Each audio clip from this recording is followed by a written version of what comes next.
තාකල් මගේ පනත් අරගෙන ඔයා සතුටින් නිනු මැන මගේ සතුටගෙන ජීවිතේ පවතින තුරා මම විඳින දුක වෙන කෙනෙකු වෙත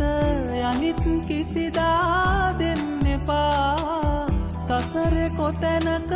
මට ලැබුණු දුක ඔබට ලැබෙනු එපා දිනක ආයෙත් ලං වෙලා නාවත් මා